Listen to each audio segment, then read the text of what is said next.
Finals tipping off tonight. DraftKings Sportsbook Predictions is brought to you by DraftKings. All right, today's question, Alan, I'll start with you. Nikola Jokic will score 28 or more points. 28 or more? I'm going to go over. Wow. I think he's going to. This is a big series for him offensively. They're going to try to make him a passer, but in the middle of that zone, where are you going, Jay? He's going to dominate, and he's going to be able to be that scorer in the middle of that zone. 30 points for him. Lock. Okay.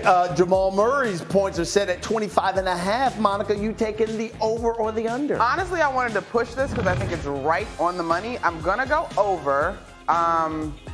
Postseason average for him is about, or at least in the last series, I should say, versus the Lakers, is like 32.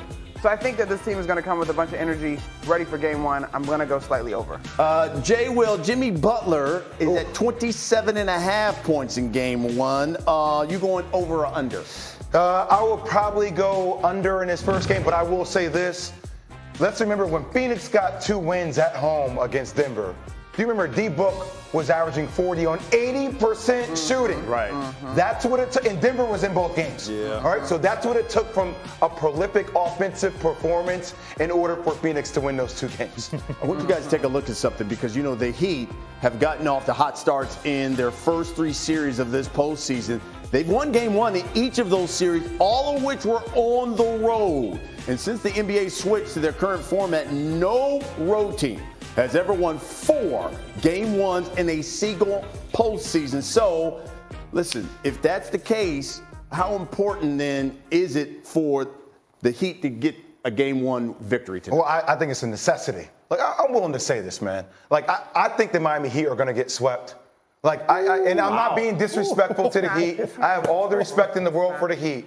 But if Jimmy Butler and Eric Spoelstra and the Miami Heat can find a way to win this series, like, I'm going to start talking about Jimmy Butler as one of the godlike people in the game of basketball. As you should. One of the godlike people in the game of basketball. I have never seen a run in the history of the NBA playoffs with the cast of characters that he has. No disrespect to Gabe Vincent, to Caleb Martin. I love all their stories. It's incredible. I've never seen a man carry a team like this to an NBA final. I've never seen it before. That's if it happens. We have debated, it seems like, ad nauseum here. Is this guy like elite level all-star, talking about Jimmy Butler?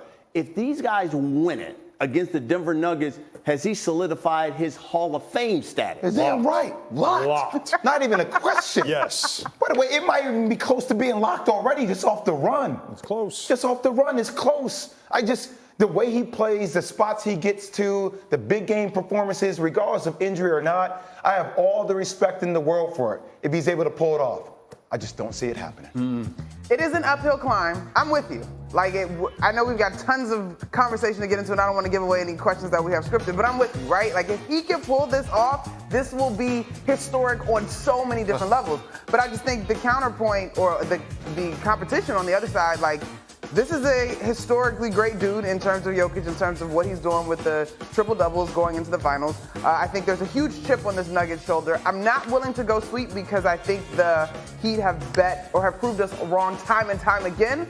My shock level, if they pull it off, out of 10, would be like 35. 7. What? 7? It would be like 7. Yo, every 7? time we've counted them out, Yes. they have proved us wrong. It would still be shocking. We but keep like, waiting for this carriage to turn into a Right. pumpkin. It would be That's what shocking, we're but waiting it for. wouldn't Disney be. reference, Cinderella, of Yeah, course. I got it. But I just want to make sure. Well done. Well Little played. Mermaid is the Right. reference you need right now. But it's anyway, older, go ahead. right? But still, that's why while we're talking about game 1, which is tonight, I don't think game 1 is the pivotal game it normally is. I don't think it is. Before we even get to that, I think it's game 2. Because I think game 1, because of the layoff for one team, and the other team, it's that reset, and now we're going into the altitude and all that other stuff. I don't know if we get 2 days now, and then you play game 2. Yeah. So even if the Heat lose tonight, there's still Saturday, 2 days of adjustments and everything else. There's still a way to go home with a split. So tonight, to me, sets a tone. You kind of see what both teams want to do at the outset, and then the adjustments happen. I am praying for Malone versus Spoelstra trash talk in post games and off days. More of it, please, coaches. You guys both are great at it. But on top of it, I think the fact that you get 2 days off and then we don't play till Sunday, I think that benefits Miami. So let me ask you this, Jwill, because there's been a lot of talk of Pat Riley and Eric Spoelstra, the way they run this Heat culture. Yep. And why the way they run that organization, why does it breed success? You look at it, it's like 7 guys undrafted, and yet all of them have been big contributors to their success. Why does it breed success the way they do? Obviously, a lot of people in the basketball world know of Pat Riley as the godfather of basketball. Right. That's what I've always called him, because there's a certain standard that it doesn't matter if you're LeBron James. Oh, you want Eric Spoelstra out of here? No, you're LeBron James. Like, I'm going to set the tone. And I think they have an unfair advantage. They have 2 of the greatest coaches to ever coach the game of basketball together in Pat Riley and Eric Spoelstra. When it's all said and done, people can say what they want about Eric Spoelstra. If he's able to pull this off, even if he doesn't, I think he's trending towards the top 5 greatest coach in NBA history. I mean, you can sit there and talk about Phil Jackson, you could talk about Pat Riley, Greg Popovich, Red Auerbach, and then you get into a Larry Brown, then you get into a Steve Kerr even with 4. But look at the X's and O's that he's been able to pull off with this roster.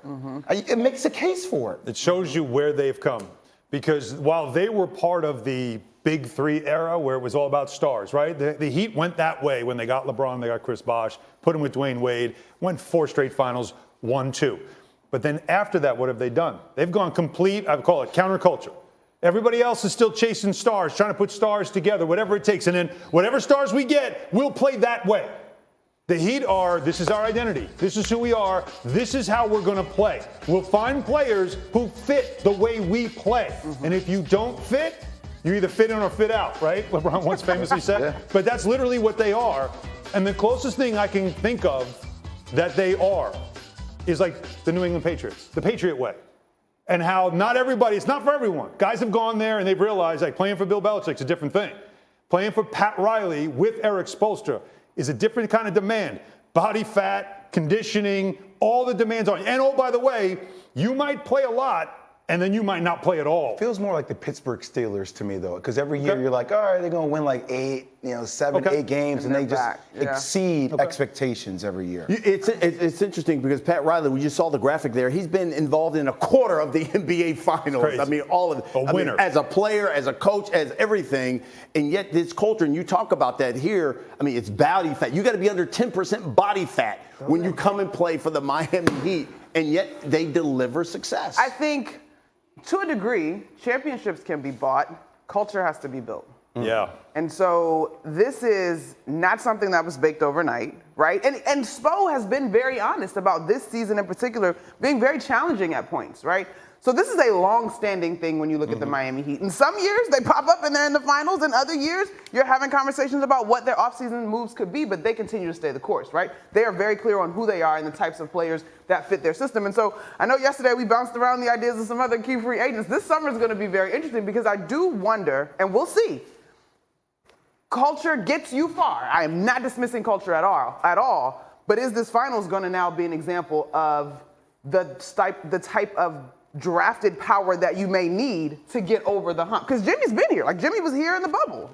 Yeah, but it's also, again, it's a lesson, though, and Spo has talked about this, in believing in what you do and sticking with it, even when they were 11-30 to start a season. Eric Spoelstra's our coach. This is how we play, and we believe in it. Listen, I know we got to go to break, but I want you guys to think about a little something because we're going to talk about Denver a little bit later in the show. And with Jokic leads these guys to a championship, are we talking about top 20 all-time great? No. We'll discuss that. No. DraftKings Gotta win more than an one. official sports betting partner of the NBA. And during the